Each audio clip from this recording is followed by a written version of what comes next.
माजी सभापती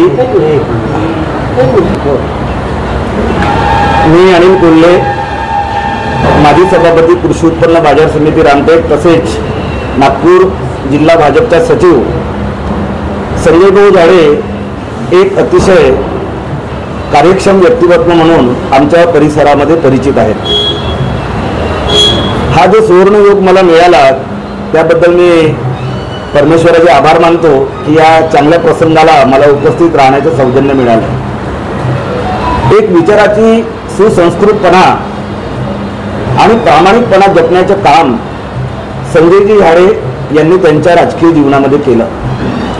हे जपत असताना सर्वसामान्य मतदारांचे, गोरगरिबांचे कल्याण कसं साधता येईल याकडे त्यांनी प्रामुख्याने त्यांचा कटाक्ष होता। आम्ही सर्व माननीय राज्यमंत्री आशिष बाबू जयस्वाल यांच्या नेतृत्वामध्ये काम करणारे आम्ही कार्यकर्ते आहोत। या शुभ प्रसंगी त्यांच्या मतदारसंघामध्ये अधिकाधिक त्यांनी प्रगती करावी, जनसामान्याच्या समस्या अतिशय कणखरपणे हाताळाव्यात आणि त्याचप्रमाणे सर्वसामान्य जनतेला न्याय द्यावा अशी मी त्यांच्याकडून अपेक्षा करतो। माझ्या परिवाराकडून त्यांना वाढदिवसाच्या शुभेच्छा देतो आणि त्यांचे अभिनंदन करतो। सर्वांना माझा नमस्कार।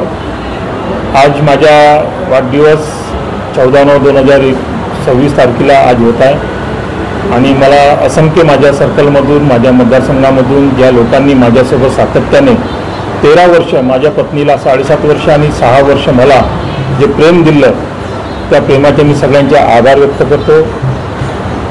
आज जरी वाढदिवस आहे पण माझ्या सर्कलच्या, माझ्या मतदारसंघाच्या लोकांकरिता जे कार्य मी केले, सातत्याने करत आहे। कदाचित उद्या निवडणूक मी लढणार किंवा नाही लढणार किंवा आरक्षित होणार, पण सातत्याने माझ्या सर्कलवर असलेल्या लोकांवर माझा प्रेम हा सतत टिकून राहील अशी माझी अपेक्षा आहे। आणि माझ्यावर ज्या असंख्य लोकांनी 13 वर्ष प्रेम दिलं त्या प्रेमाप्रती मी त्यांच्या ऋणी आहे की भविष्यात माझ्याकडून जितकं चांगलं काम या सर्कलसाठी, मतदारसंघासाठी करू शकेल ते करण्याचा मी प्रयत्न करणार। मी सगळ्यांचे खूप खूप आभार व्यक्त करतो।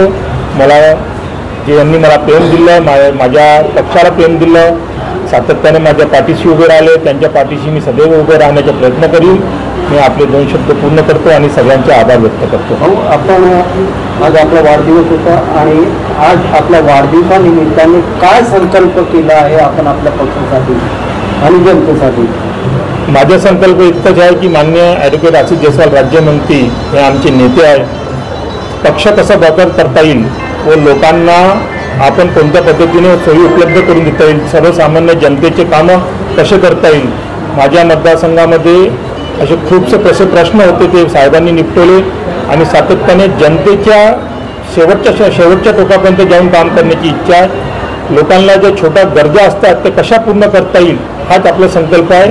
कारण की विकास कामं होणार, पण लोकांच्या छोट्या गरजा पूर्ण करण्याचा संकल्प आम्ही घेतलेला आहे। आशिष साहेबांनी जर तुमच्यावर एखादी विश्वास टाकला आणि तुम्हाला पुन्हा एकदा तिकीट दिली तर आपण जनतेसाठी काय असेल ठोस विकास कामे घेऊन जाणार आहात? जिल्हा परिषदमध्ये कामं करत असताना जरी माननीय नेते ॲडव्होकेट आशिष जयस्वाल राज्यमंत्री यांनी जरी विश्वास टाकला आणि मला सांगितलं लढण्यासाठी की मी सदैव तयार राहील।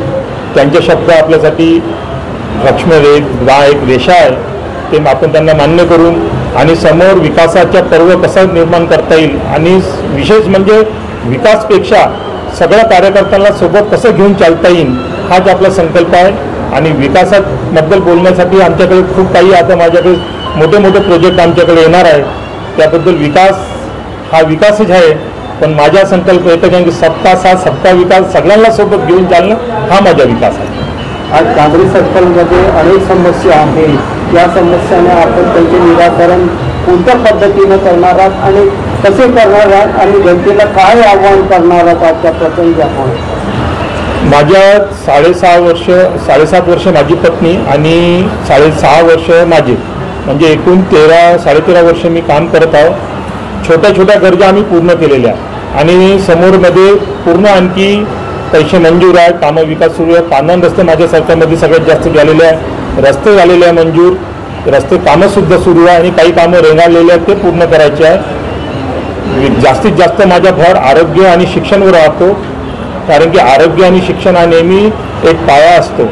याला कसं बरकत करता येईल आणि जिल्हा परिषदेच्या माध्यमातून सगळ्यात जास्त निधी कसं खेचता येईल हा सुद्धा एक विषय असतो. आता आम्ही माझ्या सर्कलमध्ये जलजीवन मिशनचे कामंसुद्धा आमचे खूप रेंगाळलेले आहेत. आर्थिक पैशामुळे ते कसे पूर्ण करता येईल, विकासामध्ये जितके जास्त काम करून घेण्याचा प्रयत्न आपला राहील तितका आपण करणार. जयस्वाल साहेबांकडे कृषी खातं पण आहे, स्पेशली शेतकऱ्यांसाठी काय तुमच्या योजना आखलेल्या आहेत तुमच्या परिसरात आणि शेतकऱ्यांसाठी काय तुम्ही काम करणार?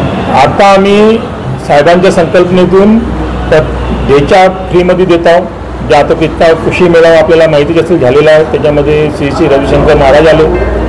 बावनकुळे साहेबांनी सुद्धा सांगितलं की साहेबांच्या कामाबद्दल बावनकुळे साहेब सुद्धा बोलले. पण याच्या पलीकडे जाऊन आमचं एकच लक्ष आहे की धान बोनस हा सातत्याने सुरू असला पाहिजे. सोयाबीन ज्या असलेल्या त्याच्या बाजूला आपण कसं आपल्या शेतकऱ्यांना वाचवता येईल.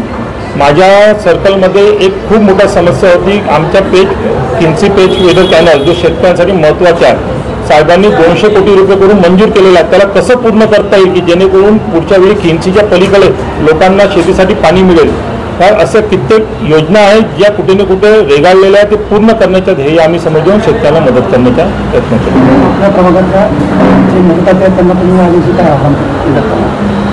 माझ्या भागातील मतदारसंघाला मी माझ्या एकच आव्हान राहील की आपण 21व्या सदीमध्ये आलेलो आपण प्रगतशील देशाकडे प्रगतशील वाटचाल करत आहोत. आपण सुद्धा त्या प्रगतशील वाटचालामध्ये सहभाग झाला पाहिजे. गावामध्ये एक चांगली नैसर्गिक शेती करायला पाहिजे. ऑर्गॅनिक शेतीवर आपलं भर असलं पाहिजे. दूध उत्पादन वाढवलं पाहिजे. शेतकऱ्यांमध्ये पैशाची कशी चालना वाढेल आणि पैशाच्या रूपांतर ते आपल्या रोजगाराच्या माध्यमातून परिवारापर्यंत कसे मिळू शकते ह्या शेतकऱ्यांसाठी करणार आहे. आणि माझ्या मतदारसंघ जनतेला एक चांगलं आरोग्य लक्ष देण्यासाठी मी त्यांच्याकडे लक्ष देण्यासाठी आव्हान करणार आहे. आपण तालुका मी नितेश वांगे, शिवसेना मौदा तालुका प्रमुख. आज आमचे मार्गदर्शक माजी जिल्हा परिषद सदस्य तथा शिवसेनेचे युवा नेते संजय भाऊ झाळे यांचा वाढदिवस आहे. मी मौद्यावरनं त्यांना शुभेच्छा व त्यांच्या वाढदिवसाच्या शुभेच्छा देण्याकरता ह्या ठिकाणी आलेलो आहे. आदरणीय संजय भाऊ यांच्या माध्यमातून ते आमचे मार्गदर्शक आहेत. यांच्या माध्यमातून त्यांच्या एका जिल्हा परिषद क्षेत्रापुरते नव्हे तर रामटेक विधानसभेमध्ये त्यांचे अतिशय चांगल्या मोलाचं कार्य आहे. नुसतं विकासाप्रतीच नव्हे तर त्या शेतकऱ्यांचा प्रश्न असेल, विद्यार्थ्यांचा प्रश्न असेल, आरोग्याचा प्रश्न असेल किंवा कामगारांचा प्रश्न असेल, सातत्याने ते त्यांचे समाजात असलेले प्रश्न माननीय ॲडव्होकेट आशिषबाबू जयस्वाल यांच्याकडे घेऊन जातात आणि ते सातत्याने ते सर्व प्रश्न सोडवण्याचे काम करतात. अशा होतकरू तरुण युवा नेत्याला शुभेच्छा देण्याकरता ह्या ठिकाणी आलेलं आहे आणि भगवंताला विनंती करणार आहे की अशा होतकरू आणि युवा तरफदार नेतृत्वात आपण उदंड आयुष्य द्यावं, बलदंड शक्ती द्यावी आणि त्यांच्याकडून अपेक्षा करणार आहे की ज्या पद्धतीने तुम्ही अतिशय शिवसेना प्रमुखांनी दिलेल्या ब्रीदवाक्य 80% समाजकारण आणि 20% राजकारण जे सातत्यानं तुम्ही अनुभवताय, तुम्ही करतायत, समाजासाठी अवरात्र काम करतायत. म्हणून मी भगवंताला विनंती करणार आहे की त्यांना अजून शक्ती देऊ आणि त्यांच्याकडून लाख मोलाचे कार्य हा तरुणांसाठी घडो ही सदिच्छा. जय हिंद, जय महाराष्ट्र. की माजी जिल्हा परिषदमध्ये एकमेव जिल्हा परिषद सदस्य होते, त्यांचे नाव संजय भाऊ झाले आणि तेव्हाच्या त्या सरकारमध्ये विरोधी पक्षामध्ये काम करून सातत्याने समाजाच्या जनतेच्या मागण्या त्या सभागृहात मांडून आणि त्या वैचारिक क्रांती घडवून विकासाच्या दृष्टीने खूप मोठं पाऊल त्यांनी संपूर्ण जिल्ह्यामध्ये शिवसैनिकांच्या प्रश्न तिथे मार्गी लावले आणि मोठ्या प्रमाणामध्ये त्यांनी त्यांच्या क्षेत्रात तालुक्यासाठी विकास निधी खेचून आणून ते काम आज पूर्ववत होत आहे. एक विकासपती म्हणून चांगला त्यांची ओळख आहे. म्हणून माझी हीच अपेक्षा राहील की येत्या काळामध्ये त्यांना उच्च पदावरती देऊन हा सर्व तालुक्याला न्याय देण्याचं काम व्हावं.